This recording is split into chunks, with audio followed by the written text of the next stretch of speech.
धोने वाली बहू। शादी के पहले से ही विभा को कपड़े धोने का बड़ा शौक था। कभी नल के नीचे तो कभी तालाब के पास। अरे मेरी नीली वाली लुंगी नहीं दिख रही है। विभा की अम्मा कहाँ रखी है लुंगी? अरे वो तो विभा ने परसों ही धोकर रखी थी आपकी अलमारी में, देखो वहीं होगी। वो ना मैंने आज धो दी, मुझे लगा कि गंदी हो गई होगी। अरे कैसे गंदी हो गई थी, उसे तो मैंने पहना भी नहीं। हे भगवान, इस लड़की के कपड़े धोने की आदत से परेशान हो गया हूँ मैं। जितना तो घर में राशन नहीं आता उससे कहीं ज्यादा डिटर्जेंट पाउडर का खर्चा है। इसकी शादी करवा दो, शादी जाए अपने घर में ही करे काम, फिर चाहे घर के कपड़े धोने हो या पूरे गाँव के।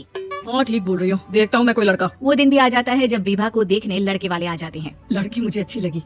होने वाली सास कहती है, बेटी अगर कुछ पूछना है तो पूछ लो। वैसे तो हमारी लड़की बहुत ही शर्मीली है, जो बोल दो वो मान लेती है, इसे क्या पूछना होगा। अरे कैसी बात कर रही हो माँ, मुझे इन लोगों के घर रहना है, सवाल तो कई है। हाँ बेटा पूछ लो ना, क्या पूछना है।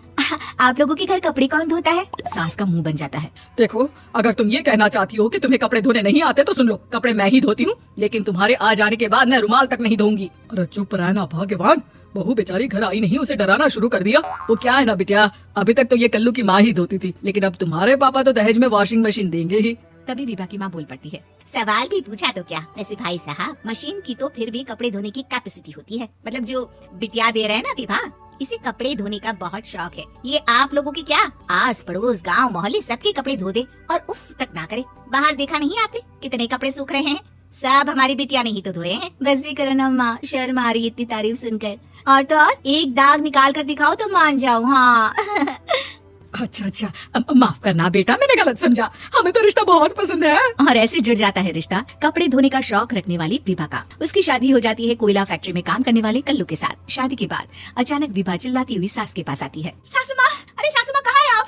ये तो धोखा है, धोखा दिया आप लोगों ने मुझे। इस ससुर के चक्कर के बारे में पता चल गया। अरे तो उसमें तुझे क्यों धोखा मिला है? अरे नल में पानी नहीं आता, कपड़े कैसे कब धुलेंगे? अच्छा तू पानी नहीं आ रहा उसकी बात कर रही है? तो आपने क्या सोचा? कुछ नहीं। अच्छा तेरी माँ ने कहा था कि कपड़े धोने का शौक है, तुझे याद आया मुझे। शौक शौक बोलकर कपड़े धोने वाले मेरे जुनून को कम ना आके सासू माँ, कपड़ा धोना मेरा गुरूर है। तभी पति भी वहाँ आ जाता है। अभी मैंने इसे सनी देओल की फिल्म दिखाई है, उसी के डायलॉग मार रही है माँ। अच्छा सुन, साफ साफ बता रही हूँ, पानी सुबह 4 से 6 और शाम को 10 से 12 आता है, समझी? विभा टाइमिंग सुनकर हैरान हो जाती है। ये क्या भूतों का मोहल्ला है? सुबह 4 बजे उठकर कौन कपड़े धोता है? 4 बजे टंकी में पानी जाता है, फिर सारा दिन धोना ना, किसने मना किया?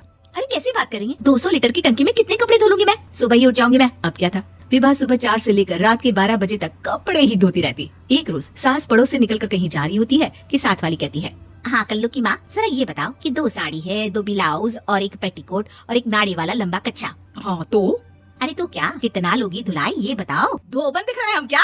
हमारे पति सरकारी नौकरी से अभी रिटायर हुए हैं और बेटा सुपरवाइजर है कोयला फैक्ट्री में। धोबन समझ रखा है हमें?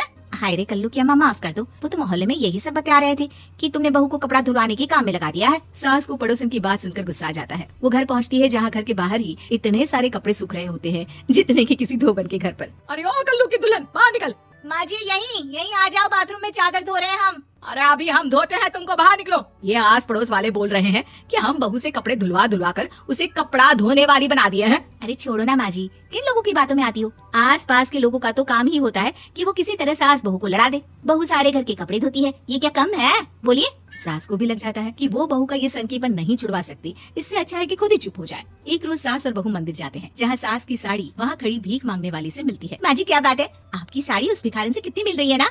हाँ देखो तो दोनों की साड़ी मिल रही है। क्या बात है कल्लू की अम्मा, तुम खुद को तो अफसर की बीवी बताती हो और ऐसी सिंपल सी प्लेन साड़ी पहनकर घूमती हो। सिंपल और प्लेन नहीं है ये साड़ी। तो क्या सोने के धागे से फूल बने हैं?